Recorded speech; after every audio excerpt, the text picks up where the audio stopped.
Mais um dia de leitura bíblica e hoje leremos Gênesis capítulos 37 e 38, Salmo 19 e Mateus 27. Então, antes de iniciarmos a leitura, você faz sua pausa, ora ao Senhor, pede para que Ele te dê conhecimento da palavra para que você possa entender e praticar também. Amém? E Jacó habitou na terra das peregrinações de seu pai, na terra de Canaã. Estas são as gerações de Jacó. Sendo José de 17 anos, apacentava as ovelhas com seus irmãos. Sendo ainda jovem, andava com os filhos de Bila e com os filhos de Zilpa, mulheres de seu pai. E José trazia mais notícias deles a seu pai. Israel amava a José mais do que a todos os seus filhos, porque era filho da sua velhice, e fez-lhe uma túnica de várias cores. Vendo, pois, seus irmãos que seu pai o amava mais do que a todos eles, odiaram-no e não podiam falar com ele pacificamente. Teve José um sonho que contou a seus irmãos, por isso o odiaram ainda mais, e disse-lhes: Ouve, peço-vos, este sonho que tenho sonhado. Eis que estávamos atando molhos no meio do campo, e eis que o meu molho se levantava, e também ficava em pé, e eis que os vossos molhos o rodeavam, e se inclinavam ao meu molho. Então lhe disseram seus irmãos: Tu, pois, deveras reinarás sobre nós? Tu deveras terás domínio sobre nós? Por isso ainda mais o odiavam, por seus sonhos e por suas palavras. E teve José outro sonho, e o contou a seus irmãos, e disse: Eis que tive ainda outro sonho, e eis que o sol e a lua e 11 estrelas se inclinavam a mim. E contou a seu pai e a seus irmãos. Repreendeu o seu pai e disse-lhe: Que sonho é este que tiveste? Porventura viremos eu e tua mãe e teus irmãos a inclinar-nos perante ti em terra? Seus irmãos, pois, o invejavam. Seu pai, porém, guardava este negócio no seu coração. E seus irmãos foram apacentar o rebanho de seu pai junto de Siquém. Disse, pois, Israel a José: Não apacentam os teus irmãos juntos de Siquém? Vem e enviar-te-ei a eles. E ele respondeu: Eis-me aqui. E ele disse: Ora, vai, vê como estão teus irmãos e como está o rebanho, e traze-me resposta. Assim o enviou do vale de Hebrom e foi a Siquém. E achou um homem, porque eis que andava errante pelo campo, e perguntou-lhe o homem, dizendo: Que procuras? E ele disse: Procuro meus irmãos. Dize-me, peço-te, onde eles apacentam. E disse aquele homem: Foram-se daqui, porque ouvi-os dizer: Vamos a Dotã. José, pois, seguiu atrás de seus irmãos e achou-os em Dotã. E viram-no de longe, e antes que chegasse a eles, conspiraram contra ele para o matarem. E disseram uns aos outros: Eis lá vem o sonhador mor. Vinde, pois, agora e matemo-lo, e lancemo-lo numa destas covas, e diremos: Uma fera o comeu, e veremos que será um dos seus sonhos. E ouvindo Rúben, livrou-o das suas mãos e disse: Não lhe tiremos a vida. Também lhes disse Rúben: Não derramareis sangue, lança-o nesta cova que está no deserto, e não lanceis mãos nele. Isto disse para livrá-lo das mãos deles e para torná-lo a seu pai. E aconteceu que, chegando José a seus irmãos, tiraram de José a sua túnica, a túnica de várias cores que trazia, e tomaram-no e lançaram-no na cova, porém a cova estava vazia, não havia água nela. Depois, assentaram-se a comer pão e levantaram os seus olhos e olharam, e eis que uma companhia de ismaelitas vinha de Gileade, e seus camelos traziam especiarias e bálsamo e mirra, e iam levá-los ao Egito. Então Judá disse aos seus irmãos: Que proveito haverá que matemos o nosso irmão e escondamos o seu sangue? Vinde e vendemo-lo a estes ismaelitas, e não seja nossa mão sobre ele, porque ele é o nosso irmão, nossa carne. E seus irmãos obedeceram. Passando, pois, os mercadores midianitas, tiraram e alçaram a José da cova, e venderam José por 20 moedas de pratas aos ismaelitas, os quais levaram José ao Egito. Voltando, pois, Rúben à cova, eis que José não estava na cova. Então rasgou as suas vestes. E voltou a seus irmãos e disse: O menino não está, e eu aonde irei? Então tomaram a túnica de José e mataram um cabrito, e tingiram a túnica no sangue, e enviaram a túnica de várias cores, mandando levá-la a seu pai. E disseram: Temos achado esta túnica, conhece agora se esta será ou não a túnica de teu filho. E conheceu-a e disse: É a túnica de meu filho, uma fera o comeu. Certamente José foi despedaçado. Então Jacó rasgou as suas vestes, pôs saco sobre os seus lombos, e lamentou o seu filho muitos dias, e levaram-se todos os seus filhos e todas as suas filhas para o consolarem. Recusou, porém, ser consolado e disse: Porquanto com choro hei de descer ao meu filho até a sepultura. Assim o chorou seu pai, e os midianitas venderam-no no Egito a Potifar, oficial de Faraó, capitão da guarda. E aconteceu no mesmo tempo que Judá desceu de entre seus irmãos e entrou na casa de um homem de Adulão, cujo nome era Ira, e viu Judá ali a filha de um homem cananeu, cujo nome era Sua, e tomou-a por mulher e a possuiu. E ela concebeu e deu à luz a um filho, e chamou o seu nome E tornou a conceber e deu à luz um filho, e ela chamou o seu nome Onã. E continuou ainda e deu à luz um filho, e chamou o seu nome Selá. E Judá estava em Quezibe, quando ela o deu à luz. Judá, pois, tomou uma mulher para o seu primogênito, e o seu nome era Tamar. Porém, o primogênito de Judá, era mau aos olhos do Senhor, por isso o Senhor o matou. Então disse Judá a Onã: Toma a mulher do teu irmão e casa-te com ela, e suscita descendência a teu irmão. Onã, porém, soube que esta descendência não havia de ser para ele. E aconteceu que, quando possuía a mulher de seu irmão, derramava o sêmen na terra, para não dar descendência a seu irmão. E o que fazia era mal aos olhos do Senhor, pelo que também o matou. Então disse Judá a Tamar, sua nora: Fica-te viúva na casa de teu pai, até que Selá, meu filho, seja grande. Porquanto disse, para que porventura não morra também este, como seus irmãos. Assim se foi Tamar e ficou na casa de seu pai. Passando-se, pois, muitos dias, morreu a filha de Sua, mulher de Judá, e depois de consolado Judá, subiu aos tosqueneadores das suas ovelhas em Tímina, ele e Ira, seu amigo, o Adulamita.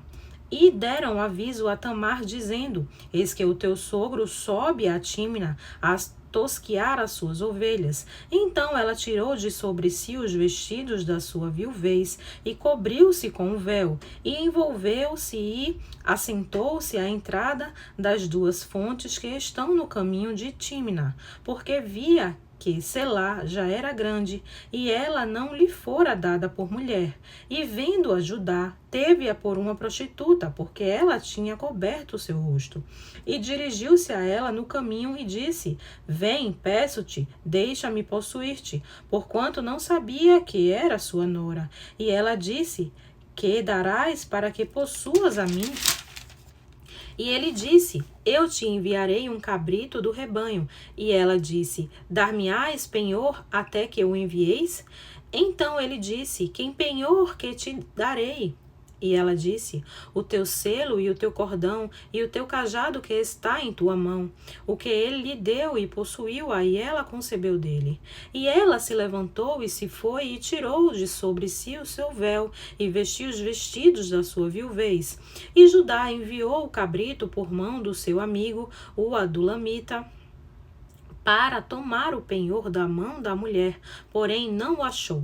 E perguntou aos homens daquele lugar, dizendo: Onde está a prostituta que estava no caminho junto das fontes? E disseram: Aqui não esteve prostituta alguma. E tornou-se a Judá e disse: Não a achei. E também disseram os homens daquele lugar: Aqui não esteve prostituta.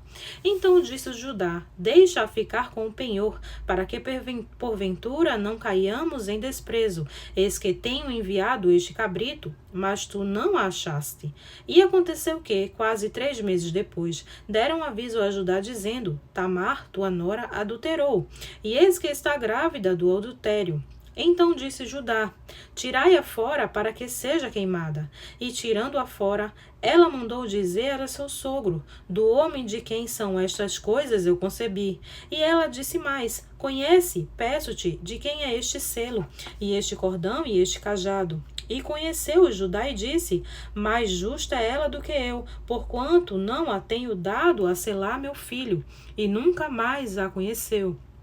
E aconteceu ao tempo de dar à luz, que havia gêmeos em seu ventre. E sucedeu que, dando ela à luz, que um pôs fora a mão, e a parteira tomou aí, atou em sua mão um fio encarnado, dizendo: este saiu primeiro. Mas aconteceu que, tornando ele a recolher a sua mão, eis que saiu seu irmão, e ela disse: como tu tens rompido, sobre ti é a rotura. E chamaram o seu nome Pérez. E depois saiu seu irmão, em cuja mão estava o fio encarnado, e chamaram o seu nome Zerá. Bem, agora leremos o Salmo 19. Vamos lá? Os céus declaram a glória de Deus e o firmamento anuncia a obra das suas mãos.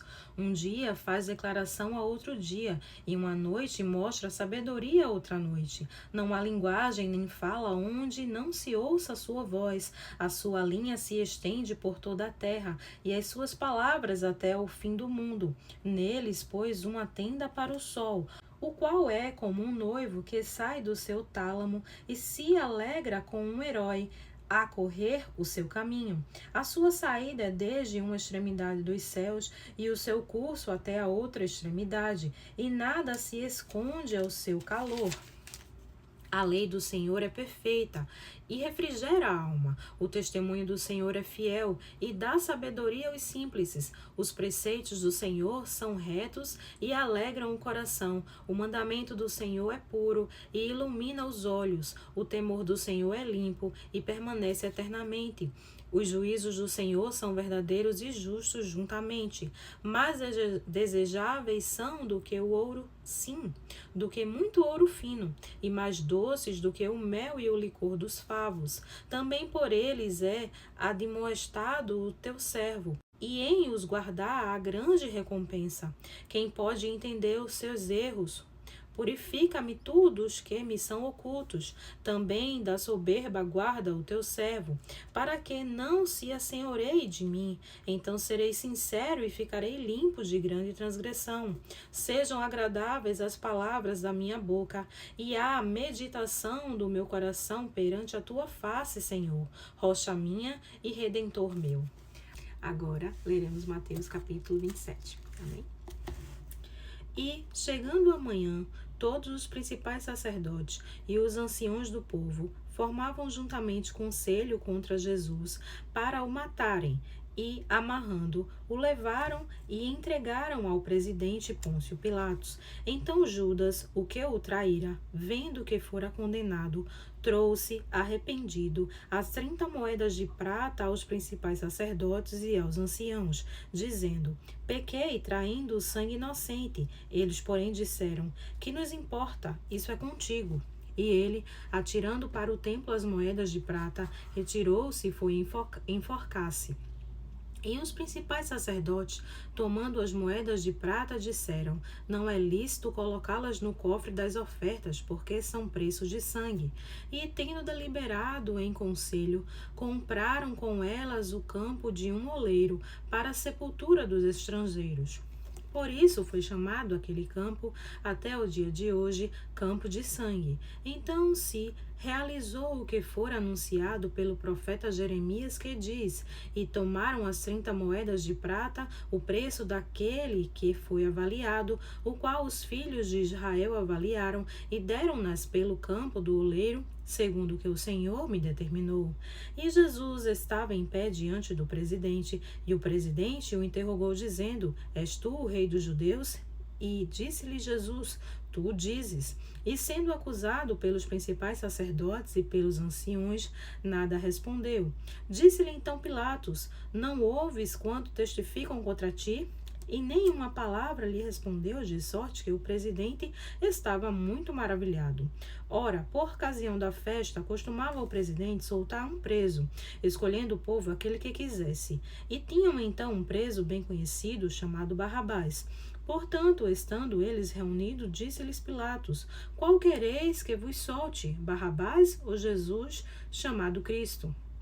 Porque sabia que por inveja o haviam entregado. E estando ele assentado no tribunal, sua mulher mandou dizer: Não entres na questão desse justo, porque num sonho muito sofri por causa dele. Mas os principais sacerdotes e os anciões persuadiram a multidão que pedisse Barrabás e matasse Jesus. E respondendo o presidente, disse-lhes: Qual desses dois quereis vós que eu solte? E eles disseram: Barrabás. Disse-lhe Pilatos: Que farei então de Jesus, chamado Cristo? Disseram-lhe todos: Seja crucificado. O presidente, porém, disse: Mas que mal fez ele? E eles demais clamavam, dizendo: Seja crucificado. Então Pilatos, vendo que nada aproveitava, antes o túmulo crescia, tomando água, lavou as mãos diante da multidão, dizendo: Estou inocente do sangue deste justo, considerai isto. E respondendo todo o povo, disse: O sangue caia sobre nós e sobre nossos filhos. Então soltou-lhes Barrabás e, tendo mandado açoitar a Jesus, entregou-o para ser crucificado. E logo os soldados do presidente, conduzindo Jesus à audiência, reuniram junto dele toda a corte e depois, despindo, o cobriram com uma capa de escarlate e, tecendo uma coroa de espinhos, puseram-lhe na sua cabeça e em sua mão direita uma cana e, ajoelhando diante dele, o escarneciam, dizendo: Salve, rei dos judeus! E, cuspindo nele, tiraram-lhe a cana e batiam-lhe com ela na cabeça, e depois de o haverem escarnecido, tiraram-lhe a capa, vestiram-lhe as suas vestes e o levaram para ser crucificado. E quando saíam, encontraram um homem sirineu, chamado Simão, a quem constrangeram a levar a sua cruz. E chegando ao lugar chamado Gólgota, que se diz lugar da caveira, deram-lhe a beber vinagre misturado com fel, mas ele, provando, não quis beber. E, havendo-o crucificado, repartiram as suas vestes, lançando sortes para que se cumprisse o que foi dito pelo profeta. Repartiram entre si as minhas vestes, e sobre as minhas túnicas lançaram sortes. E, assentados, o guardavam ali, e por cima da sua cabeça puseram escrita a sua acusação: Este é Jesus, o Rei dos Judeus. E foram crucificados com ele 2 salteadores, um à direita e outro à esquerda. E os que passavam blasfemavam dele, maneando as cabeças e dizendo: Tu que destróis o templo e em 3 dias o reedificas, salva-te a ti mesmo. Se és filho de Deus, desce da cruz. E da mesma maneira também os principais sacerdotes, com os escribas e anciões e fariseus, escarneciam, dizendo: Salvou os outros e a si mesmo não pôde salvar-se. Se é o rei de Israel, desça agora da cruz e creremos nele. Confiou em Deus, livrou-o agora, se o ama. Porque disse: Sou filho de Deus. E o mesmo lhe lançaram também em rosto os salteadores que com ele estavam crucificados. E desde a hora 6ª houve trevas sobre toda a terra até a hora 9ª. E perto da hora 9ª, exclamou Jesus em alta voz: Eli, Eli, lama sabactani, isto é, Deus meu, por que me desamparaste? E alguns dos que estavam ouvindo isto diziam: Este chama por Elias. E logo um deles, correndo, tomou uma esponja e embebeu-a em vinagre e, pondo-a numa cana, dava-lhe de beber. Os outros, porém, diziam: Deixa, vejamos se Elias vem livrá-lo. E Jesus, clamando outra vez com grande voz, rendeu o espírito. E eis que o véu do templo se rasgou em 2, de alto a baixo, e tremeu a terra, e fenderam-se as pedras, e abriram-se os sepulcros, e muitos corpos de santos que dormiam foram ressuscitados.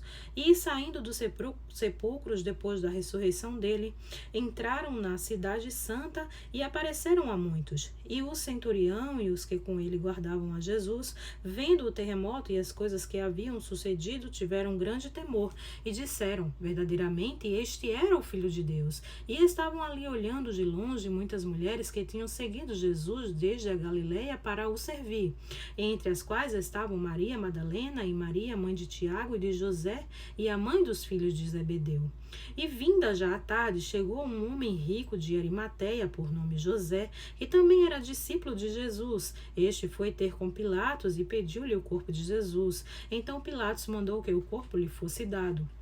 E José, tomando o corpo, envolveu-o num fino e limpo lençol e o pôs no seu sepulcro novo que havia aberto em rocha. E, rodando uma grande pedra para a porta do sepulcro, retirou-se. E estavam ali Maria Madalena e a outra Maria, assentadas defronte do sepulcro. E no dia seguinte, que é o dia depois da preparação, reuniram-se os principais sacerdotes e os fariseus em casa de Pilatos, dizendo: Senhor, lembramo-nos de que aquele enganador, vivendo ainda, disse: depois de 3 dias ressuscitarei. Manda, pois, que o sepulcro seja guardado com segurança até o 3º dia. Não se dê o caso que os seus discípulos vão de noite e o furtem e digam ao povo: ressuscitou dentre os mortos. E assim o último erro será pior do que o primeiro. E disse-lhe Pilatos: tendes a guarda? Ide, guardai-o como entenderdes. E indo eles, seguraram o sepulcro com o guarda, selando a pedra. Amém. Glória a Deus.